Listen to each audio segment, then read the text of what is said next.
Estamos falando de crimes contra a administração da justiça. E aí eu queria começar, dentre os crimes contra a administração da justiça, vou até subir uma caneta aqui, para falar para você que nós estamos tratando de crimes que vão ofender de algum modo a justiça. Então preste atenção. No primeiro caso, a gente tem aqui denunciação caluniosa. Olha só o que é a denunciação caluniosa.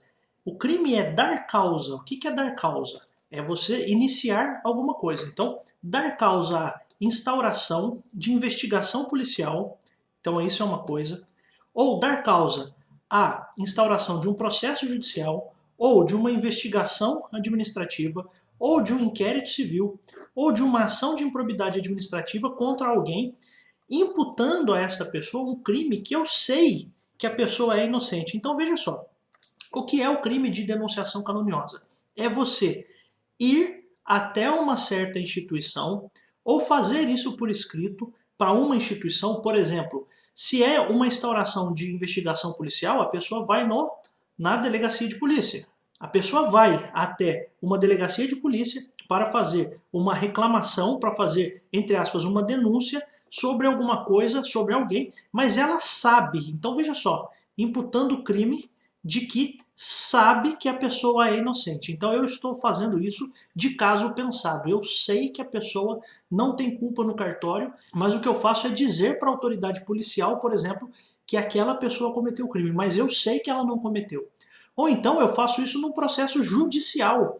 Eu entro com uma ação contra alguém, ou eu dou causa para instaurar um processo judicial sabendo que a pessoa é inocente. Ou ainda, instauração de uma investigação administrativa. Investigação administrativa é aquela feita dentro da administração pública. Então imagine que é um servidor. Então eu não gosto de um certo servidor de uma prefeitura, eu vou lá e denuncio ele falsamente. Eu sei que não tem nada contra ele, mas eu vou lá e dou causa a essa investigação.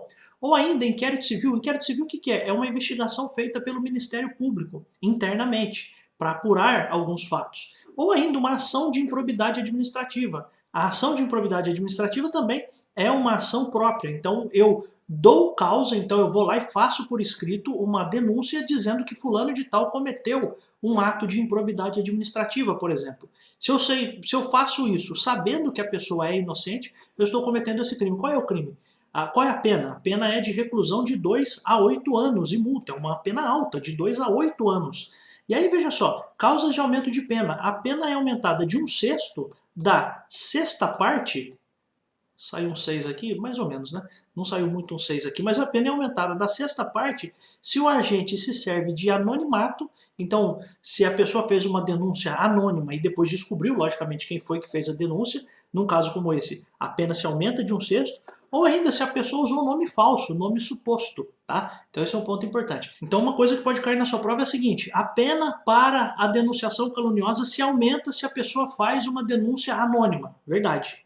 A lei diz isso. Ou então, se a pessoa usa de um nome falso, um nome suposto, sim, também é uma causa de aumentar a pena. E aí outra coisa é a seguinte, uma situação de privilégio. A gente poderia chamar isso aqui de denunciação caluniosa privilegiada. Lembre-se que quando a gente fala de uma questão privilegiada, nós estamos falando de uma pena sempre menor. Então aqui, a denunciação caluniosa privilegiada está no parágrafo 2º, e diz assim, a pena é diminuída da metade se a imputação, ou seja, se a acusação contra a pessoa for pela prática de uma contravenção penal. Você se recorda das nossas primeiras aulas que a diferença de crime para contravenção, dentre tantas que a gente poderia mencionar, é que o crime tem uma gravidade maior do que a contravenção. Às vezes a gente até fala, nossa, fulano de tal é um contraventor. Não, mas a pena das contravenções sempre é menor, é uma pena um pouco menor. Existe uma lei, inclusive, que se chama Lei das Contravenções Penais, em que nós tratamos de todas elas, todas as contravenções penais. Mas perceba, se a pessoa está dando causa à instauração de um procedimento na polícia, sabendo que a pessoa é inocente, mas alegando uma contravenção, nós estamos diante de uma causa de diminuição da pena pela metade. Então a pena seria de 1, ao invés de ser 2, de 1 a 4 anos. Então a metade de 2 a 8 seria de 1 a 4 anos. Não precisa decorar, apenas sempre lembre de que se houver a questão de imputação de uma contravenção, então eu estou acusando alguém falsamente de uma contravenção, nós estamos diante de uma causa de diminuição da pena, então a pena é um pouco menor. Tá? Então esse é o crime de denunciação caluniosa. O crime de denunciação caluniosa se parece muito com o próximo crime, que nós vamos ver. O segundo crime, amigos, é a falsa comunicação de crime, ou comunicação falsa de crime ou contravenção. Ela se parece muito com a denunciação caluniosa, mas você vai entender que ela é diferente. Porque, veja só, no 339, que a gente acabou de ver, denunciação caluniosa, eu dou causa à instauração de uma investigação. Então o que é isso? Eu formalizo isso, eu vou lá e falo isso para uma autoridade, ou então eu faço alguma coisa por escrito. E aí o que as pessoas vão fazer? Vão começar a investigar, vão ouvir todo mundo que está supostamente envolvido, vai haver uma colheita de provas. Então a denunciação caluniosa envolve uma ação mais demorada do ente público.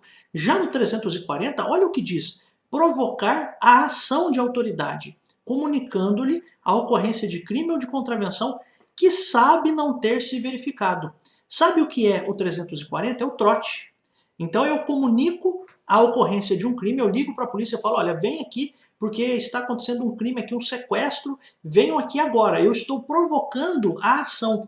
Perceba, portanto, colegas, que você não pode confundir a comunicação falsa de crime com aquilo que está aqui, denunciação caluniosa. Na denunciação caluniosa, o procedimento é mais demorado. Na comunicação falsa de crime ou contravenção, eu estou falando de uma questão em que você liga ou você comunica à autoridade policial e ela já vai de imediato para o local em que supostamente estaria acontecendo o crime. A pena é até mais baixa, detenção de 1 a 6 meses ou multa.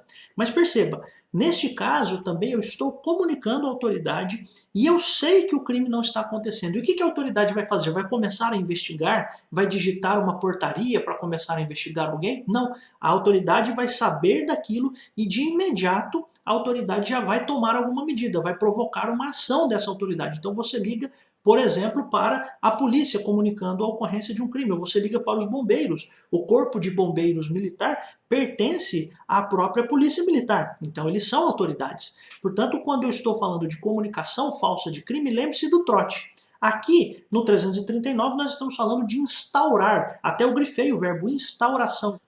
Então, quando você tem a noção de instauração, você tem a noção de que é uma coisa que vai ser demorada, vai ser uma coisa que ainda vai se apurar, as pessoas vão ser ouvidas, e é diferente da comunicação falsa de crime, em que eu comuniquei, eu liguei, eles já vão lá para o local em que supostamente está acontecendo o crime.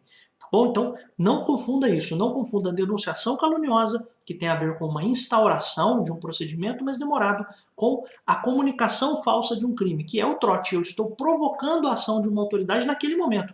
Ah, mas instaurar não é uma ação? Sim, instaurar é uma ação, mas é uma ação mais demorada. Quando eu provoco a ação realmente para que a autoridade vá agir de um modo efetivo contra um suposto crime, aí eu estou cometendo esse crime do 340.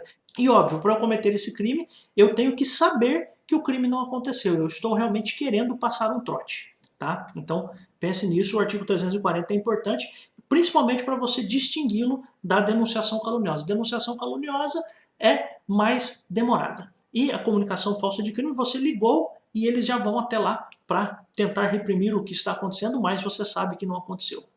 Já a autoacusação falsa, do 341 do Código Penal, também é um crime contra a administração da justiça. Por quê? Porque nós estamos falando daquela situação de um pai que porventura assume o crime pelo seu filho. O crime é o de autoacusação falsa. Olha o que diz o 341. Acusar-se perante a autoridade de um crime inexistente ou de um crime praticado por outrem. Você sabe que tem maluco pra tudo, né? Vai que o cara não tem onde ficar, ele vai na delegacia e fala assim, eu matei um homem. Daí a polícia vai lá, deixa ele preso, por quê? Para ele ficar lá na cadeia comendo, porque não tem onde dormir. Ou ele está sendo ameaçado na boca de fumo e ele vai se hospedar dentro da delegacia ou dentro de uma unidade prisional. Então pense, a pessoa se acusar de um crime que não aconteceu, ou ela se acusar de um crime que foi praticado por outra pessoa, ela também está cometendo um crime, detenção de 3 meses a 2 anos ou multa. Então perceba, olha só, quando eu comunico e a autoridade policial vai investigar, denunciação caluniosa. Quando eu comunico e aquilo já vai ser resolvido de imediato, já tem uma ação imediata da autoridade, comunicação falsa de crime ou contravenção. E agora, se eu for até a delegacia e disser que fui eu o culpado por um crime, se eu me acusar falsamente porque o crime não existiu ou ainda porque o crime foi praticado por outra pessoa, eu estou cometendo esse crime de autoacusação falsa. Tá? Então, são esses os crimes que se parecem muito, mas faça essa distinção. Denunciação caluniosa, um procedimento. Comunicação falsa de crime, uma ação imediata. E autoacusação falsa é eu estar na delegacia para assumir a bronca por alguém.